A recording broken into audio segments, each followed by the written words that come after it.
I just listened to your podcast on valuing yourself as a conscious entrepreneur.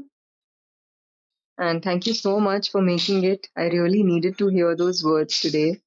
And it's a guidance I really wanted since the beginning when I started working on my own. So thank you. Hello! Welcome to the Feel Good Factor. I'm Susmita Veganosaurus. I'm so glad you're here. And if this is not your first time, welcome back. That was Ekta telling us about her favorite episode on the show.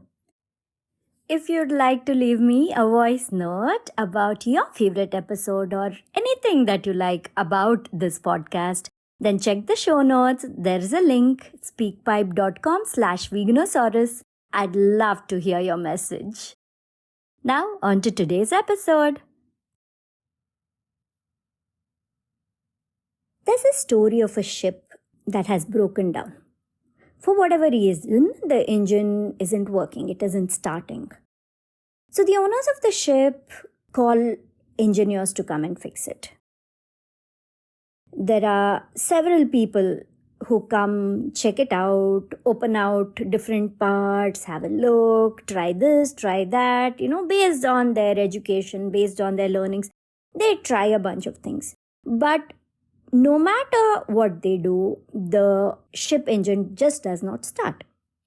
Several people try, give up, and go away. And finally, the owners hear about this really old mechanic. This person's been fixing engines, ship engines, since they were a kid.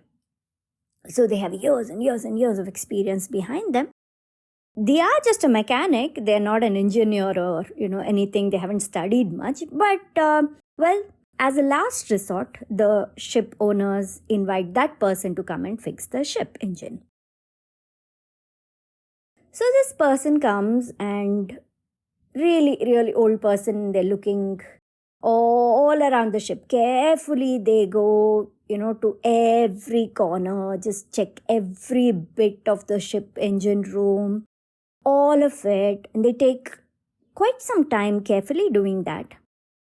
And then they reach this one spot. They open their bag and pull out this small hammer. And they knock on that part just a couple of times. Tuk, tuk. And then that's it. The engine bursts back into life and starts working. Everybody's so happy and thrilled, and the owners thank them profusely, and this person goes back home. The next day, they get a bill. The owners get a bill from the mechanic for $10,000. And they're like, what? All this person did was just knock twice with a hammer. That's all they did. They didn't do any of the other work the other engineers had done. So why are they charging us $10,000? So they send a message to this person saying, hey, could you send us an itemized bill? They're trying to be clever. They're trying to understand exactly, what the charges are. Could you break it down for us? So the next day, they get an itemized bill. And the itemized bill says, banging with a hammer, $2. Knowing where to bang with a hammer, $9,998.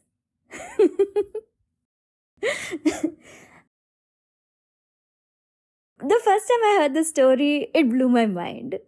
Because it's simple, it's a funny little story.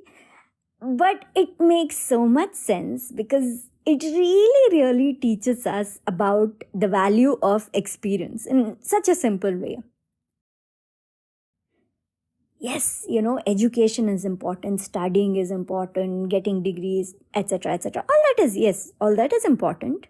But above everything else is experience. Experience trumps everything.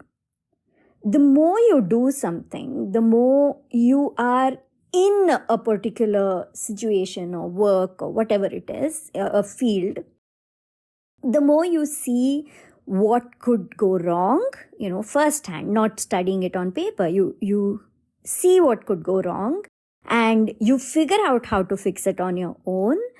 And, that just stays there with you. And then over time, if there is an issue with something, you just know what it is. In fact, you'll see it coming a mile away.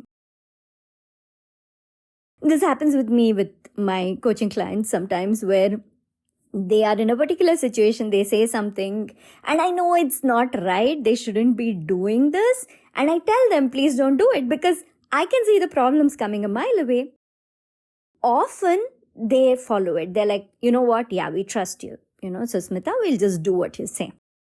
Sometimes, of course, we all want to, of course, use our own minds, right? And I want to do that too, even if somebody tells me how to do a certain thing, no matter what experience. I want to try things out for myself, which is what I encourage also in my coaching clients, because I don't want them just being dependent on my sessions all the time. So I'm like, okay, fine. If your gut says you really want to do it, even though I said don't, go ahead and do it. And then once they do, I usually am like hoping that I'm wrong and they got it right. That could happen. It does happen, right? But more often than not, when they do something I tell them not to do, the exact problem that I foresaw tends to happen. Then they're like, oh gosh, they come back and they share.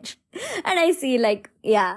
So I was hoping that wouldn't happen, but yes, this is what I was expecting to happen. Why am I sharing this with you? It's because I just wanted to demonstrate that it's only out of experience that I could see those problems coming. It's only because I have dealt with those problems, those challenges, and gotten, beyond them, or somehow learned from my mistakes or learned to solve them on my own, which is why I can see it coming and forewarn my coaching clients. Even if somebody has probably got a better education in a certain field than me, it's because I've been in my vegan business field for a really, really long time. Quite often, I know better than somebody who's really studied and got multiple degrees or something, done a lot of courses in that matter. And the main reason I'm sharing this is not to toot my own horn. Like I said, I want the best for my clients. So I'm always hoping that they get it right over my advice, even if I say no and they say yes, and I hope it works for them. The reason I'm sharing it is for you to consider. How much experience do you have in a certain field? We are all we get overcome by self-doubt often. It just happens. No matter how long you've been doing something, how long you've been teaching, how long you've been in a certain field, getting experience, whatever it is, we all, sometimes get overcome by self-doubt. And we start to wonder, do I even really know much? Am I the right person to be doing whatever it is I'm doing, or teaching whatever it is I'm teaching? You know what? You are. Even if you have some amount of experience in a particular area, even if it's like a year of experience above somebody else, then you can help that person by teaching them. You can totally do it. So if you've been thinking, hey, I want to create a course or a workshop, or I want to do some coaching, or I want to teach someone something, even whether it's within your family, wherever, right? If you're like thinking you want to teach, you want to coach, you want to help people with your guidance, if you have any amount of experience over them, then don't even second guess yourself. You teach. If they are open to learning from you, if they're asking for your guidance, for your advice, you give them that guidance. You are the person to do it, simply because you have experience.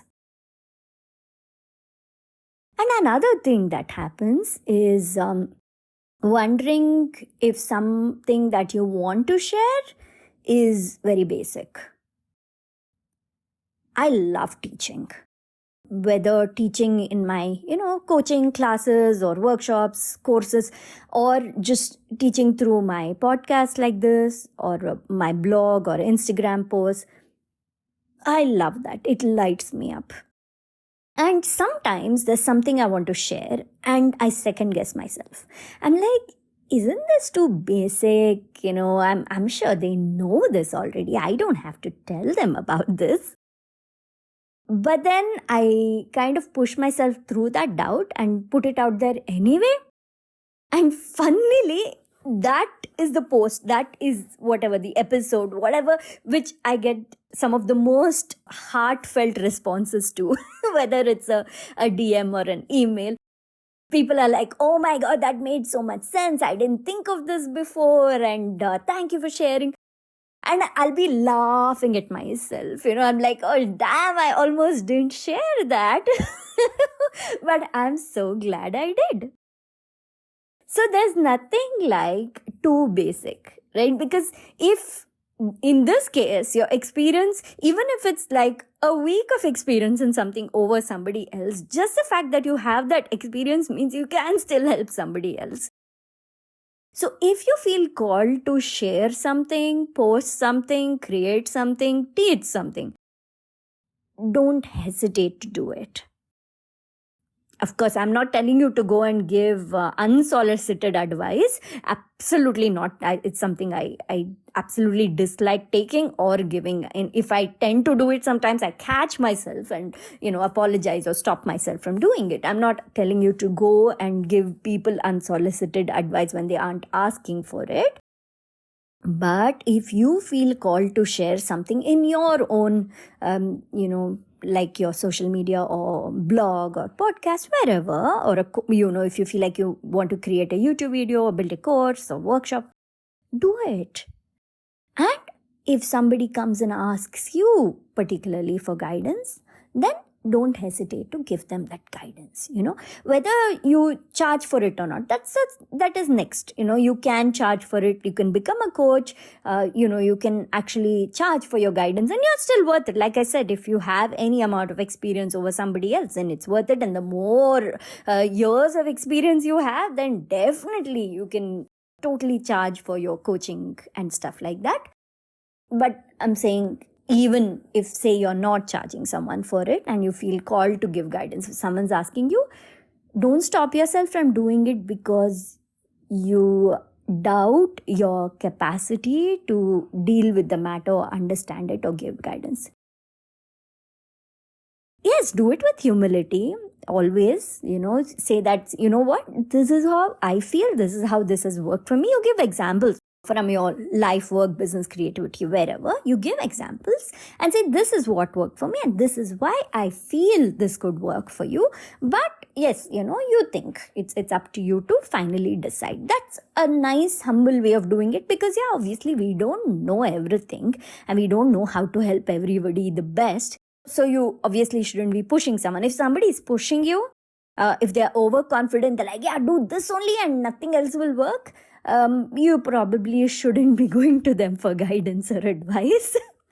The more humble a person is, your coach or whoever you're taking advice from, guidance from, learning from, some amount of humility, the more they have that. Humility with confidence, when they have that balance, that's a very good person to learn from, because we know that, they won't form one opinion or have one experience and then believe that is it, that is the solution to everything. They will question, they will be very open to learning more and more. And when a person is open to learning more and more, then of course, their experience gets better and better, their knowledge is better and better, and therefore they're able to help you better. So yeah, ask yourself, are you like that old person, the mechanic, who knew exactly where the problem was after inspecting things? If you are like that in your life, in certain matters which might either seem blindingly obvious to you but not at all obvious to others, or if you feel like you're really good at this but you're kind of worried, like, who am I to teach somebody? Who am I to share something? Get over all of it. And no matter how basic it is, put your knowledge out there. Share, teach, guide people. All right, that's it for today. Take care. Talk to you again next week. And don't forget to leave me a voice note about your favorite episode or anything you felt or you learned from either, this particular podcast episode or any episode at all on the podcast so far. Thank you so much for listening to this episode of The Feel Good Factor. I'm Susmita Veganosaurus, and I'm looking forward to talking to you again very soon. Bye!